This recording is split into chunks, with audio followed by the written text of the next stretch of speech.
편지를 써보신 적이 있습니까?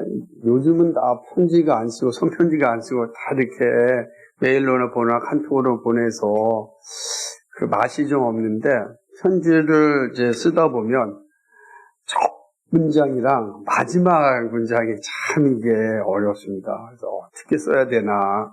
그 마지막을 아름답게 맺어야 그 백미가 있거든요.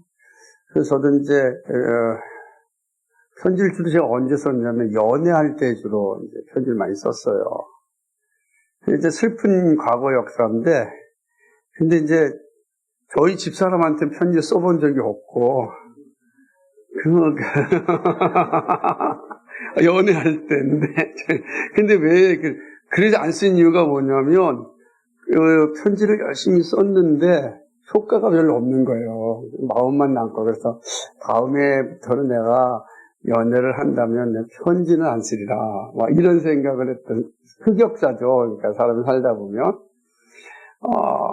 이게, 그런데 이제 저도 이제 그 편지를 쓰거나 편지를 받으면 그 마지막 문장이 많이 이제 생각이 남아요. 특별히 일이 있을 때는 그 마지막에 잘 써야 되거든요. 이렇게 말씀드리는데, 이게 오늘 에베소서라고 하는 이 편지잖아요. 이 편지의 마지막을 우리 주 예수 그리스도 변함없이 사랑하는 자에게 은혜가 있을지어다라고 이렇게 맺거든요. 근데 바울이 왜 이렇게 썼을까? 나중에 살펴보겠지만은, 바울이 이제 이게 어디서 쓴 거냐면은 감옥에서 쓴 거거든요. 이 에베소 교회를 생각하면서. 근데 나중에 사도 요한이 요한계시록을 쓰면서 이 에베소 교회를 생각하면서 쓴 말씀을 보면 책망을 하는데, 책망하는 것 가운데 하나가 뭐냐면 너희가 처음 사랑을 버렸다, 이렇게 얘기를 해요. 그러니까 바울은 에베소 교회를 향하여서 너희가 변함없이 사랑했으면 좋겠다라고 했는데, 사도 요한이 마지막에 쓴 에베소 교회를 생각하며 쓴 편지에 보면 너희가 처음 사랑을 버렸다, 이렇게 얘기했어요. 그러니까 이 두 간격이 사실은 저한테는 많은 생각을 합니다. 그래서 제가 제일 좋아하는 그 말씀 구절 가운데 하나가 이 말씀. 내가 누굴 사랑해도 난 변함없이 하겠다. 그래서 저는 절대로 누구를 이렇게 찬 적이 없습니다. 다 차임을 당했지. 아니, 어떻게 사랑을 해야 되는데 차면 되겠습니까? 그죠? 근데 저랑 다른 자매는 다 차더라고요. 근데 이런 거 보면은, 그래서 저는 이 단어에 상당히 많이 이제 생각을 하였고, 그리고 이제 요한계시록을 보면서 정말 두려웠고, 이 두 사이에는 어떤 게 있었을까? 그죠? 변함없이 사랑하라고 얘기하는 것과, 그리고 처음 사랑을 버렸다라고 하는 이 두 간격에는 무엇이 있었을까? 무엇이 있었을 것 같아요? 이 한 에베소 교회 안에 왜 변함없이 사랑하라고 말했는데 변함없이 사랑하지 못하고 있는 현실은 어떤 걸까? 근데 이건 또 사적인 편지가 아니잖아요. 공적인 편지잖아요. 그러니까 공적인 편지라면은 사적인 것을 여러 가지 생각할 수가 있는데, 이제 좀 공적인 자리로 넘어온다면 공적인 측면에서 어떤 일이 일어났길래 이런 현상이 나타난 걸까? 여러분, 이런 질문을 가지고서 오늘 말씀을 좀 봤으면 좋겠어요. 오늘 우리가 재직 감사 예배입니다. 재직이라고 하는 것 정말로 중요한 위치입니다. 예를 들자면 우리가 만약 로마 시대나 혹은 중국의 문화혁명 시대라고 생각한다면 가장 먼저 순교의 영광을 누리는 사람이 누굴까요? 재직입니다. 그러니까 재직은 가장 먼저 순교의 영광을 누리는 사람들입니다. 그래서 재직이 되려면 어떤 자세를 가지고 있어야 되냐면은 순교자가 되겠다. 그러니까 지금 우리는 자유롭게 신앙생활을 하니까 그 긴박성을 못 느끼죠. 그렇다고 한다면 고대나 로마 시대나 문화혁명 시대에 재직이 되고 싶은 사람이 많겠습니까? 적겠습니까? 장로님 어때? 많을 것 같아? 적을 것 같아? 아니, 상식적으로 생각하셔야 됩니다. 사실은 적습니다. 안 그러겠어요? 내가 순교의 자리에 선다는 거 쉽지가 않잖아요. 근데 순교의 자리에 서려면 어떤 사람이 돼야 되냐? 변함없이 사랑하는 사람만 순교의 자리에 서는 거예요. 집사가 됐거나 장로가 됐거나 목사가 됐어도 순교의 자리에 서지 않을 수 있어요. 어떨 때 안 섭니까? 그러니까 어떨 때 안 설까요? 순교의 자리에. 제가 목사로 재직으로 임명받았는데 순교의 자리에 서지 않는다면 어떤 상황일까요? 그렇죠. 변절할 때겠죠. 그러니까 직분자가 돼서 순교의 자리에 서지 않는 거는 변절한 거죠. 그래서 우리가 늘 생각했던 것처럼 가인의 공동체, 그룹심에 같은 경우는 똑같다는 거죠. 그냥 순교로 쓰는 거예요. 그러니까 우리가 생각할 때 재직이라는 건 사실은 그러니까 순교의 십자가를 가지고 살아가는 사람들이다. 그럼 오늘날 우리는 순교하진 않잖아요. 우리는 순교하지 않으면 그 순교의 십자가는 못 가요. 그 변하지 않는 거니까. 그죠? 그러니까 우리가 순교한다라는 것은 시대에 따라 달라지지만 순교자가 가지고 있는 그 십자가 신앙과 오늘 우리가 가진 십자가 신앙은 같은 거잖아요. 그러면 오늘 우리는 순교의 자리에 서지 않다면 순교적 신앙이라는 게 어떤 것일까라고 생각합니까? 백미수사님, 순교적 신앙이란 오늘날 어떤 의미일까요?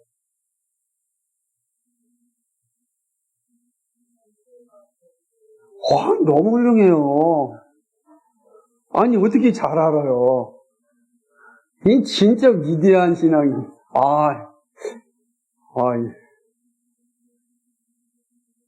이번에 비전 트립 때 얼마나, 제가 이은수 집사님이랑 우리 빈 집사님 얼마나 잘 다니는지, 조그만 골목길도 큰 가방을 가지고 시지하고 다니는 거 정말 훌륭하셨습니다.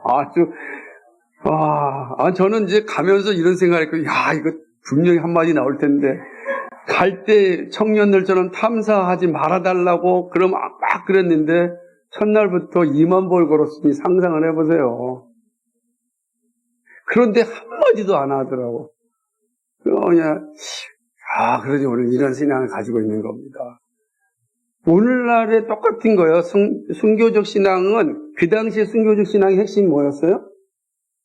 교회 세움이었잖아요. 교회 세우는 것 때문에 순교의 자리에 쓴 거잖아요.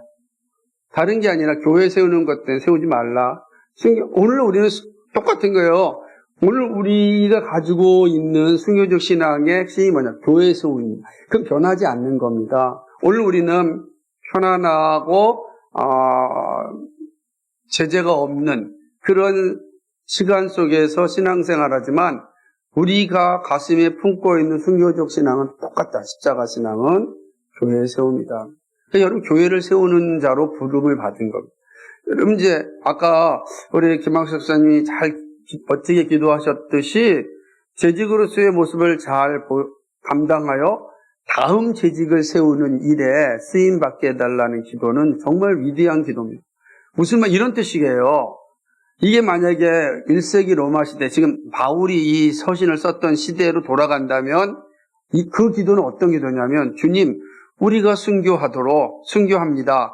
우리의 순교를 따라서 순교할 수 있는 성도가 세워지기를 소망합니다. 이런 기도거든요. 오늘은 아주 되게 영광스러운 직분처럼, 영광스러운 직분이죠, 참. 이렇게 화려함, 화려한 모습으로 이야기하는 것 같지만 본래의 의미는 나와 같이 순교의 자리에 설 수 있는 그런 신앙인이 세워졌으면 좋겠다. 후배가 세워졌으면 좋겠다는 겁니다. 여러분, 우리가 순교적 신앙을 가지고 있는 거지 화려한 신앙을 가지고 있지 않아요. 하나님이 그걸 통해서 우리 함께 하시거든요. 그런 측면에서 재직이라고 하는 위치가 얼마나 중요한지 모르는 것입니다. 믿음이라고 하는 건 재직들이 가지고 있는 최고의 그 영광이거든요. 그러니까 우리가 재직, 집사님, 장로님 그러면은 우리가 딱 떠오르는 게 뭐예요? 믿음이 계신 분이다. 이런 뜻이잖아요. 그죠? 저분들 정말 믿음이 있는 분이다라고 하는. 여러분 그거는 야고보서의 말씀을 보면 너희가 병들었을 때에 누구를 청하라 그랬어요? 장로를 청하라. 왜요? 그렇지. 기도하는데 그들이 믿음으로 기도할 때 나은다라고 하는 것 때문에 그러니까 믿음이다. 그래서 재직 그러면은 사실은 믿음이에요. 그분들이 믿음을 가진 분들이다라는 의미가 재직에 포함되어 있어요. 그러면 믿음이라는 건 오늘 우리가 오전에 들었던 말씀을 상기해 본다면 뭐죠? 하나님과의 관계가 회복된 사람들. 재직들은 어떤 사람이냐면 하나님과의 관계가 회복된 사람들이라는 의미입니다. 그래서 저분들을 볼 때 정말 하나님과의 관계가 회복되어 하나님과 교제를 하는 분들이구나. 그럼 이제 다음에 중고등부나 청년들 볼 때에 그런 재직이 아닌 분들이 소망하는 건 뭐냐면 내가 정말 저분들처럼 믿음을 가지고 정말 하나님과의 관계를 회복되어 살아가고 싶다 라고 하는 겁니다. 그러면 순교적 신앙을 가지고 믿음을 가진 재직들이 어떻게 해야만 그 믿음의 아름다운 모습을 보여줄 수 있을까? 하나님께서 믿음을 가진 자들에게 가장 소망하는 게 하나 있어요. 하나님께서. 그게 오늘 말씀. 왜냐하면 하나님 믿음을 가진 자들의 은혜를 계속해서 주고 싶단 말이에요. 선물을. 그게 뭐냐? 변함없는 사랑을 하라는 거예요. 변함없는 사랑. 이게 얼마나 어려운 일입니까? 영어로, 그죠? endless love. 끝없는 사랑이 있잖아요. 이 변함없는 사랑을 하라는 거죠. 제가 이것도 이제 제 청년 때인데, 제 청년 때 가장 예쁜 여자 배우 중 있었어요, 미국에. 그래가지고 그 배우가 우리나라에서, 영화가, 이제 주연한 영화가 들어왔는데, 그 영화 제목이 엔들리스 러브였어요. 누군지 아세요? 이제 여기에 세대 차이가 나는 거예요. 이은수 선생님 누구예요? 그렇지. 브룩 실즈나 이 세대 차이가 나는 거예요. 모르죠, 브룩 실즈가 누군지. 브룩이 실즈가 무슨 실즈 그런데 그런 시대였어요. 근데 제가 그때 그 제목을 보고서 그리고 이제 영어 성경에 똑같이 돼 있고 엔들리스 러브. 끝없는 사랑, 변함없는 사랑은 어떤 사랑일까? 이게 상상이 안 됐으니까 변함없는 사랑. 그 많이 생각했죠. 그러니까 그 영화도 그런 사랑을 기대했겠죠. 근데 영화는 다시 이게 별로 없잖아요. 그죠? 그런 사랑을 기대하는 거죠. 근데 하나님께서 우리에게 원하시는 것 중에 하나도 변함없는 사랑. 그럼 내가 너에게 은혜를 베풀어 주겠다는 거예요. 그러면 왜 바울이 에베소 교회를 향해 이런 마지막 편지 마무리하면서 하나님의 마음을 우리에게 알려줬는가? 그건 이제 에베소 교회를 한번 생각을 해야 돼요. 에베소 교회는 바울이 정말 애착을 가진 교회였고, 그리고 거기에 디모데를 보내서 목사로서 목양할 수 있도록 한 교회였습니다. 특별히 이제 3차 전도 여행 때에 에베소를 방문하였고요. 거기서 정말 긴 시간 동안 그 회당에서 가르쳤습니다. 그러니까 회당에서는 3개월 정도 가르쳤고, 그 다음 두란노 서원이라고 하는 곳에서는 3년을 가르쳤어요. 그러니까 바울이 전도 여행에서 이렇게 긴 시간을 머물면서 복음을 가르치셨던 데는 없거든요.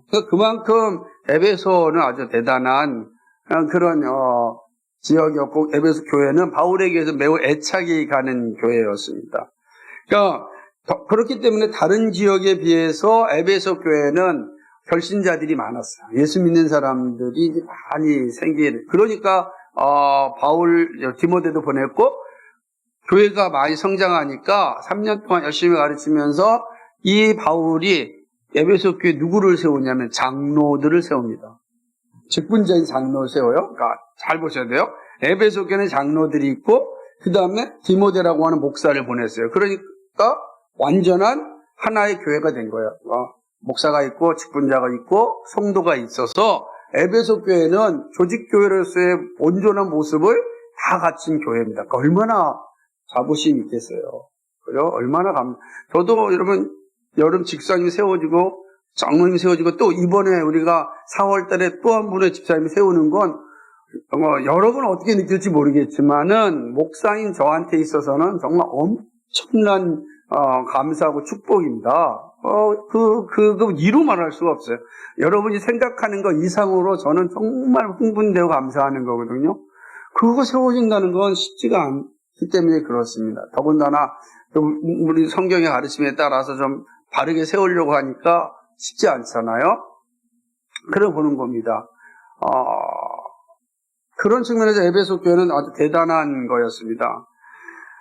더군다나 왜 대단했냐면은 에베소 교회는 특별히 우상으로 가득한 도시 중에 하나였어요. 세계에서 이렇게 7대 불가사의 중에 하나라고 하는 아데미 신전이 거대하게 있는 게 에베소 지역이에요. 아데미 신전이. 그러니까 아데미 신전이 있고 그 지역에서 많은 우상을 섬기는 사람이 득실거리는 그 지역입니다.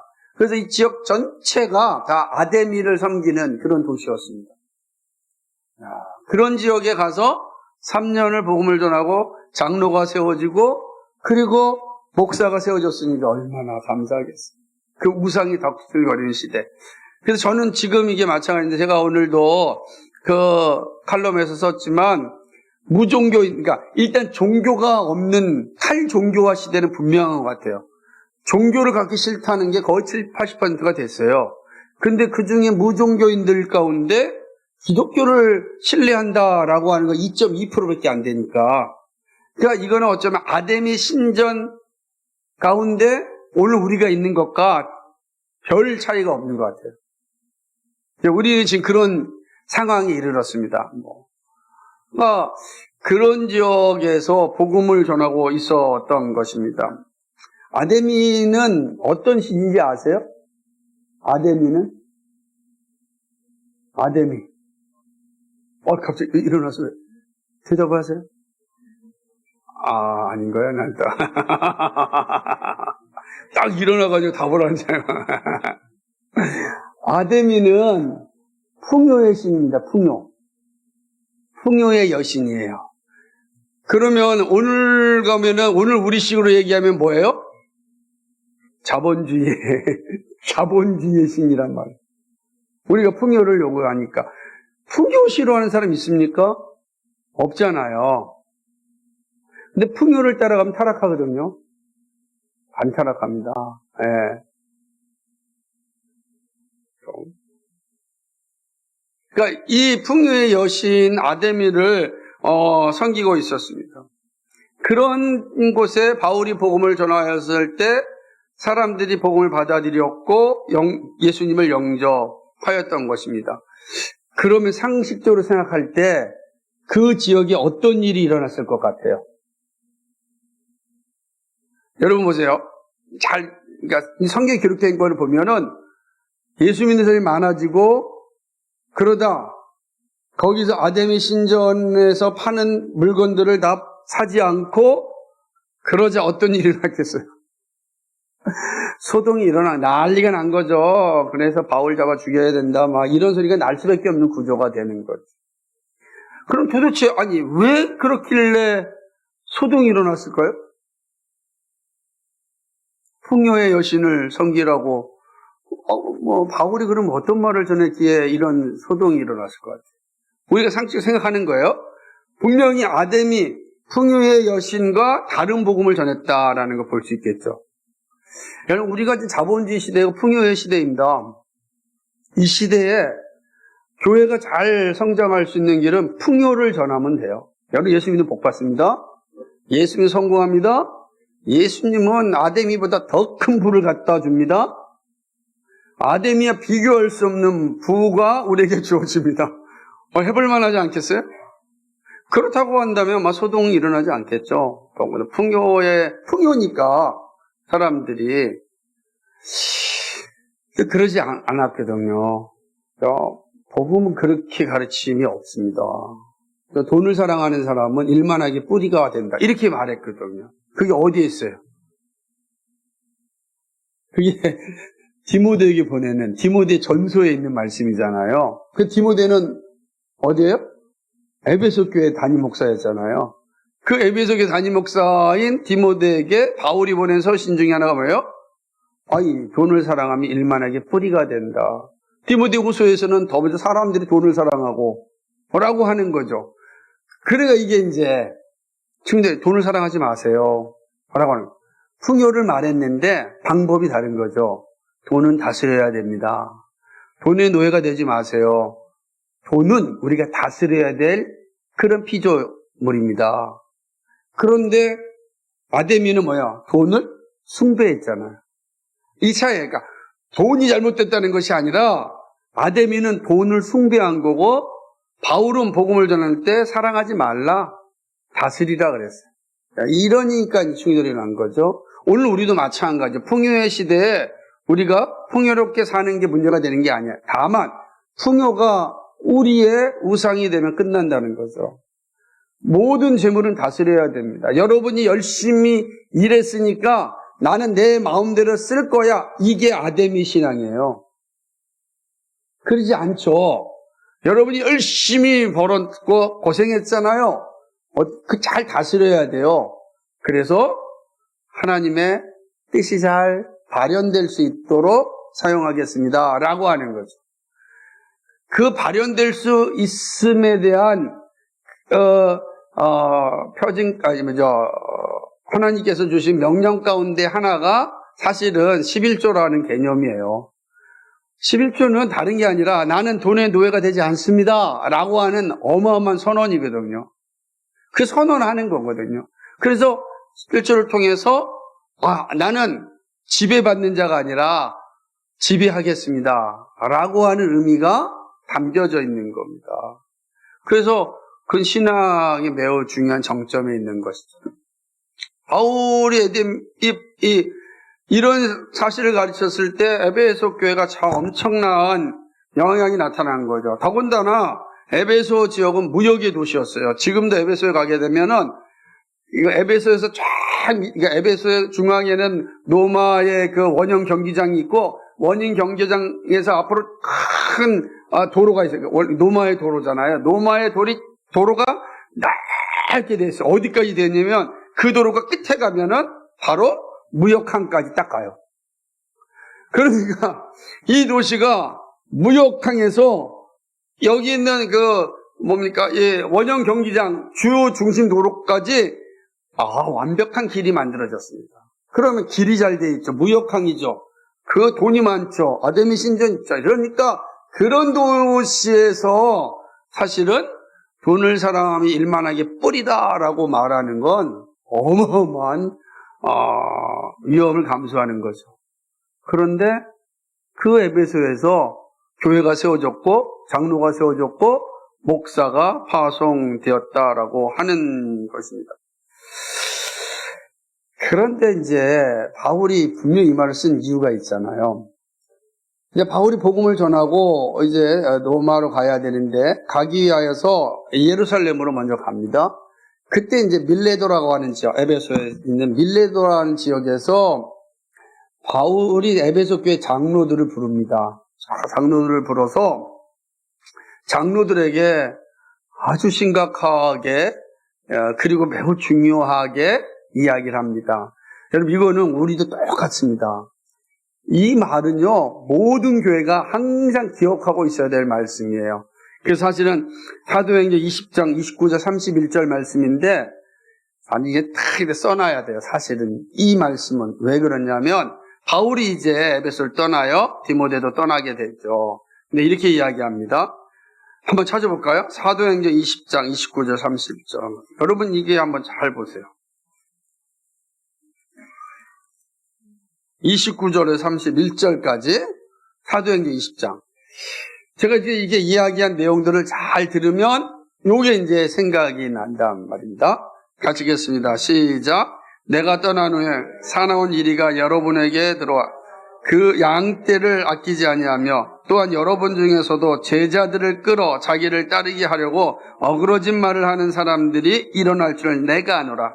그러므로 여러분이 일깨어 내가 3년이나 밤낮 쉬지 않고 눈물로 각 사람을 훈계하던 것을 기억하라. 아멘. 여러분, 언젠가 교회 지도자는 바뀌잖아요. 그죠? 잘 보세요. 목사도 은퇴할 때가 오고, 장로도 은퇴할 때가 오고, 집사도 은퇴할 때가 오잖아요.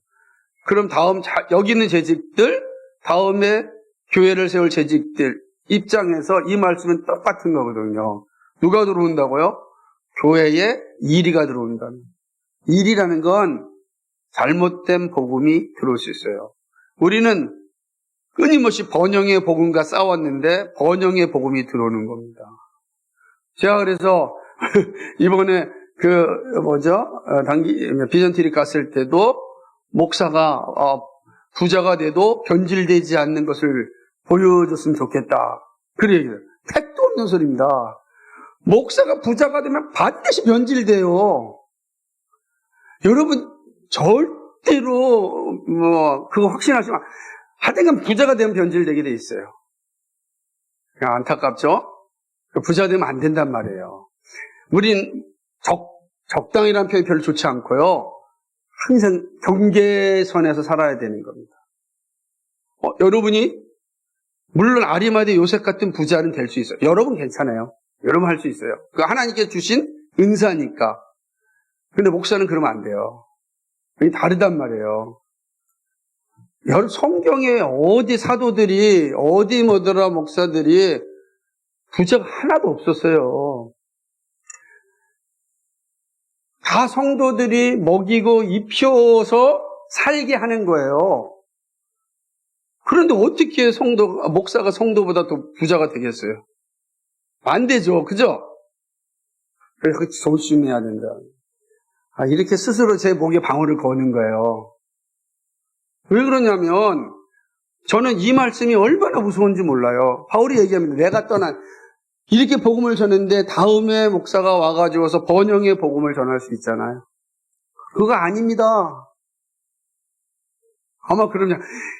그거 잘못됐어. 맞죠. 이렇게 가면 안 된다는 거죠. 그래서 누가 중요해요? 장로님이 중요한 거죠. 그 밀레도에 장로들 모아놓고 얘기하는 거예요. 정신 바짝 차리세요. 그리고 모든 듣는 분들이 정확하게 이 복음을 전하고 그 복음을 받아들일 수 있는 분을 기다려야 되는 겁니다. 이게 사도행 20장 29, 30절 내용이에요. 엉엉 웁니다. 왜? 바울은 가야 되니까. 바울은 여기 있을 수 없어요. 엉엉 웁니다. 이런 역사는 너무 많아요. 그죠? 오데사에서 유다 다데오가 복음을 다 전하고 아르메니아로 떠나려고 할 때 에데사 왕이 다 잡았지만 저는 가야 됩니다. 영원히 있을 수 없습니다. 그러려면 그 교회가 변질되지 않으려면 어떻게 되겠는가라고 하는 게 중요해요. 그게 핵심인 것이죠. 외부의 침입도 중요하지만 내부에 들어온 불의함이 살아있으면 망한다라고 하는 것입니다. 흉악한 이리가 들어온다라고 하는 거예요. 그럼 도대체 이런 흉악한 이리를 사실은 물리치고 건강한 교회를 세우기 위해서는 어떻게 될 것인가 라고 하는 겁니다. 쉽지가 않은 게 분명해요. 오늘날도 마찬가지고요. 그래서 이 사도 바울이 얘기하는 거예요. 그리스도를 변함없이 사랑해라. 변함없이 사랑하는 것, 그것이 교회를 세우는 것. 변함없이 사랑한다는 게 뭔가? 부정적인 측면을 본다면 변절하지 않는 겁니다. 배교하지 않음입니다. 도구로 사용하지 않는 거예요. 여러분, 믿음을 도구로 사용하면 안 돼요. 내가 예수 믿으면 복받는다는 도구가 되면 안 돼요. 예수님이 도구가 되면 안 된다고. 여러분, 예수님 도구가 아니잖아요. 그죠? 근데 도구일 때가 되게 많아요. 마치 자판기처럼. 기도하면 탁 나오는 자판기처럼. 아니다는. 수구적인 태도도 아닙니다. 난 안 변해. 그런 게 변함없다는 뜻이 아니에요. 그건 수구적인 태도지. 그래서 변함없다는 것은 오히려 변혁적인 사랑을 얘기하는 거예요. 본질을 지키면서 하나님의 뜻을 밝히는 거. 수구적인 태도는 아니다. 제가 설명을 많이 안 해도 무슨 의미인지 잘 알 겁니다. 이런 게 변함없는 사랑, 이게 분명합니다. 이런 거 아닙니다. 그렇죠? 그럼 변함없는 사랑이 뭐냐? 하나예요. 그것은 바로 말씀에 대한 순종을 의미하는 겁니다. 변함없다. 너희가 하나님을 변함없이 사랑할 때 그 변함없는 사랑은 말씀을 순결하게 순종하라라는 거예요. 이게 바울이 쓴 변화없는 이라는 단어의 핵심이에요. 엔 아프타르샤라고 하는 단어입니다. 그죠? 아프타르샤, 엔 아프타르샤. 이 단어는 말씀 앞에 순결하게 즉각적으로 순종하라라고 하는 거죠. 이거는 성경 전체의 가르침이에요. 출애굽기 20장 6절에 나를 사랑하고 내 계명을 지키는 자에게는 천대까지 은혜를 베푸느니라 그랬어요. 잘 들으셔야 돼요. 또 다니엘서 9장 4절에 이렇게 얘기했어요. 주를 사랑하고 주의 계명을 지키는 자를 위하여 언약을 지키시고 그에게 인자를 베푸시는 자시여 라고 기도하고 있습니다. 그러니까 말씀에 대한 순결함과 순종이 변화없는 사랑이에요. 하나님 어떻게 변화없이 사랑합니까? 말씀에 대해서 순결함과 순종함이, 말씀에 대한 순결함, 말씀에 대한 순종이 변함없는 사랑이라는 뜻입니다. 그러니까 우리가 그 말씀에 대해서 이런 자세를 가지고 있어야 된다라고 하는 것이죠. 그럼 이제 생각해 봅시다. 그러면 사도 요한이 요한계시로 쓴 너희의 첫사랑을 잃어버렸다라고 한다면 어떤 의미가 되겠어요, 이제? 뭐가 사라진 겁니까? 그렇지. 말씀에 대한 순결함과 말씀에 대한 순종을 버렸다라는 거예요. 그게 첫사랑을 잃어버린 거예요. 사랑을 잃어버린 게 그겁니다. 사랑을. 이게 되게 중요합니다. 우리 이은수 집사님이랑 저랑 이제 올해가 결혼 30주년. 이번에 가가지고 30주년 하는데 우리 김시영 집사님이 우리 이은수 집사한테 보낸 장문의 글에 우리가 다 은혜를 받았어요. 다른 건 모르겠어 어떻게 썼는지. 근데 이 한 문장이 있습니다. 뭐라고 여러분 아는 분도 있지만 이렇게 썼어요. 지난 30년 동안도 당신을 사랑했지만 앞으로 30년 동안도 변함없이 사랑했다는 거야. 야, 박수 한번 쳐야 되지 않은 겁니까? 진짜. 그래서 저도 얼떨결에 나도 30년 동안 변함없이 사랑했댔어. 이게 얼마나 중요한지 모르겠어요. 그러니까 이 과정 가운데 뭐가 포함되어 있는가? 하나님의 말씀에 대해서 내가 뭐 하겠다? 정말 순결함으로, 순종함으로 따르겠다라고 하는, 그래서 보게 되면, 이 요한계시록 2장 1절, 7절까지 나타난 에베소 교회 문제가 이제 명확해지는 거예요.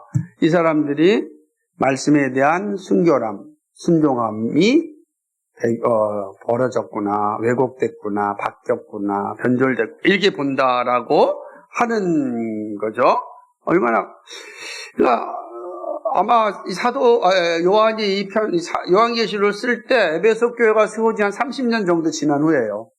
그래서 생각해보면, 왜냐하면 60년대쯤에 이게 이제 세워졌고 90년, 95년경에 이 요한계시를 썼단 말이에요. 30년 밖에 안 지났는데 30년 지났는데 변절된 거라. 야, 그래서 제가 30년 나온 거예요. 30년 동안 변함이 없다 그랬어요. 이게 얼마나. 근데 에베소 교회는 30년 만에 변질됐어요. 마음이 너무 아픈 거죠. 너무 아파. 존 소트 목사님이 에베소 교회 문제를 세 가지로 얘기했는데, 첫째는 보다 깊은 예배가 사라졌고, 둘째는 보다 빠른 순종이 사라졌고, 셋째는 다른 사람을 위한 보다 희생적인 사랑이 사라졌다. 그랬어요. 다 사라진 거예요. 왜요? 말씀에 대한 순종이 사라졌기 때문입니다. 예수님께서 이렇게 말씀하셨어요. 이제 요한복음 15장 23절에 예수께서 대답하여 가라사대 사람이 나를 사랑하면 내 말을 지키리니 내 아버지께서 저를 사랑하실 것이요 우리가 저에게 와서 거처를 저와 함께 하리라 그랬어요. 나를 사랑하는 거, 말씀을 사랑하는 것이다 라고 하는. 이제 하나님 변함 사랑한다는 게 명확해졌습니다.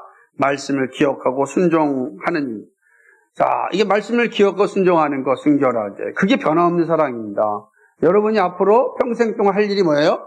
재직들이 평생 동안 할 일이 뭐죠? 말씀을 순결하게 받고 말씀에 순종하는 겁니다. 이해되시겠습니까? 목사 앞에 순종하는 게 아니고 교회 앞에 순종하는 게 아니라 말씀 앞에 순종할 때 비로소 공동체를 세워가는 거예요. 비로소 함께. 그럼 목사도 뭐에게 순종해야 돼요? 말씀 앞에 순종하는 거죠. 사람을 한테 순종하는 게 아니라 말씀 앞에 순종하는 거예요. 그래야 사람을 사랑할 수가 있어요. 사랑할 수가 있는 겁니다. 여러분도 저를 정말 많이 사랑해야 됩니다. 제가 자꾸 사랑한다라는 말을 많이 하는 이유는 되게 중요한 겁니다. 우린 서로 사랑합니다라고 표현해야 돼요. 정말 사랑한다 그러면 이상하게 생각해가지고 누구죠? 아마 와가지고서 BTS 진이 제일 잘생겼다 그랬어요? 네, 저 사람이 그랬어요. 그 진이 와서 여기서 사랑합니다 그럼 난리 날 겁니다. 그죠? 아니 제가 와서 여러분 사랑합니다 그러면 8까지는 안 들어도 그죠? 그냥 사랑합니다 이렇게 해야 되지 않겠어요? 우리가 그거 외에는 답이 없는 거예요. 우리는 서로 사랑하는 관계예요. 오직 뭐죠?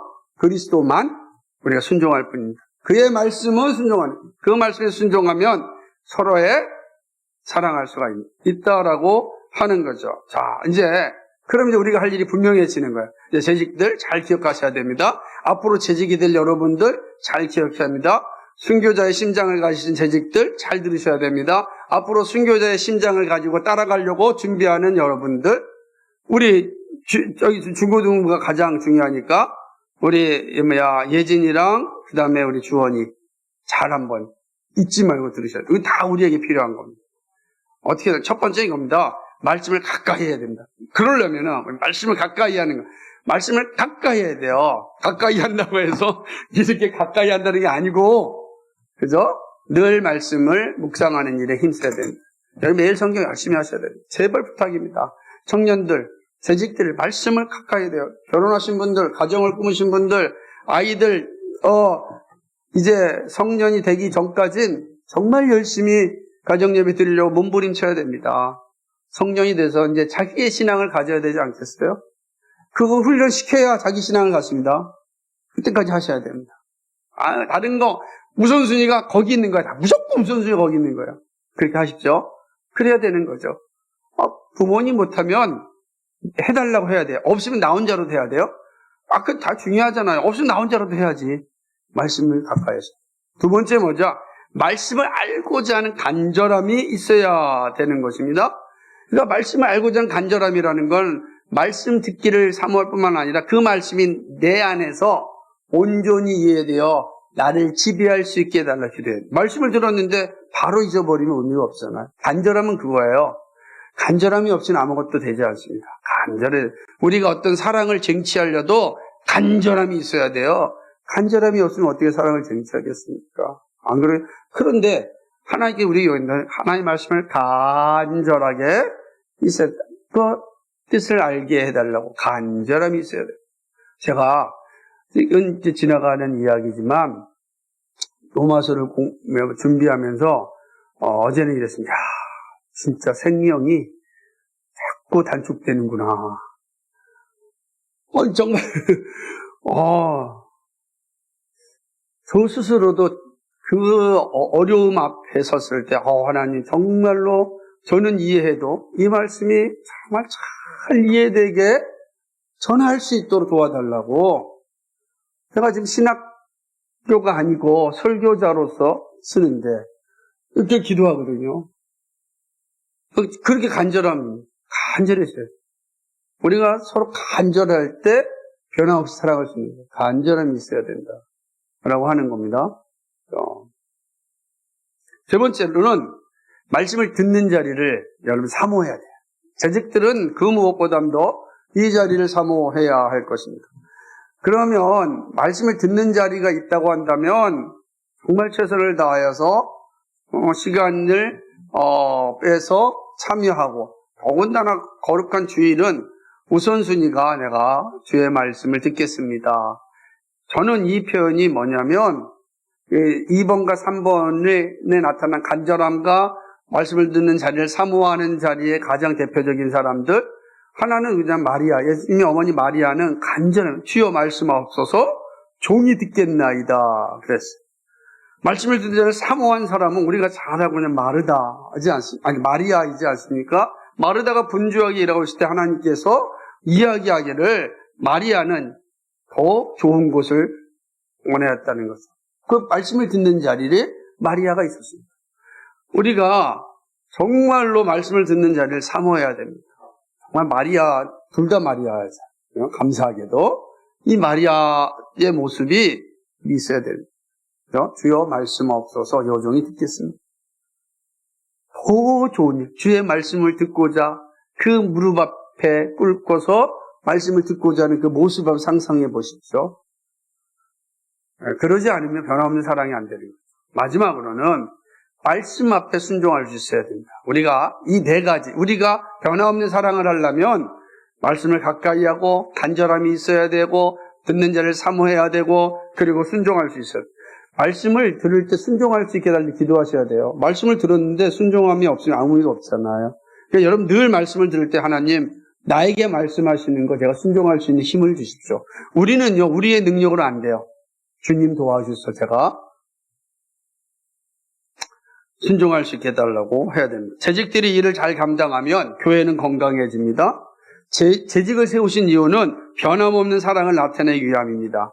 저는 변함없는 사랑이 필요한 시대입니다. 너무 빨리 변하고 기준이 해체되는 시대에 변함없는 사랑이 너무 귀합니다. 우리가 서로도 사랑해야 되지만 정말로 주의 말씀을 잘 순종하고 그 말씀에 순결하게 따라갈 수 있다면 우리 어려운 시대이지만 교회는 세워질 겁니다. 저는 확신하건대 제가 확신한 건 아무 의미가 없지만 그러나 개인적으로도 그렇지만 말씀이 우리에게 주는 것은 본래의 말씀을 따라가면 더디지만 반드시 주님 맞이하는 교회로 세워질 수 있다. 우리는 천천히 가는 것도 좋고요. 더 중요한 건 말씀을 부여잡고 말씀이 가는 대로 우리가 같이 따라갈 수만 있다면 하나님께서 우리 교회를 든든히 세울 겁니다. 재직들에게 부탁드리는 건 그런 신앙이 되십니다. 여러분이 말씀을 받은 대로 좀 순종해 보십시오. 재직들 가장 중요합니다. 변함없는 사랑 여러분에게 있기를 주님의 이름으로 간절히 축복합니다. 거룩하시고 자비하신 하나님 아버지, 변함없는 사랑 할 수 있는 저희들 되게 하여 주옵소서. 변함없는 사랑을 할 수 있도록 저희를 믿음을 주셨사오니 하나님 이 믿음 가지고 변함없는 사랑으로 하나님의 은혜의 자리에 서는 저희들 되게 하여 주옵소서. 특별히 재직들 세워주셔서 감사합니다. 순교적 심장으로 재직의 직분을 잘 감당하고 앞으로 재직이 돼야 될 모든 중고등부 이상 청년들이 정말 그 믿음을 바라보면서 주님의 교회를 세워나가는 그런 거룩한 사역의 연계가 늘 일어나도록 인도하여 주옵소서. 감사합니다. 예수님 이름으로 기도하였습니다. 네.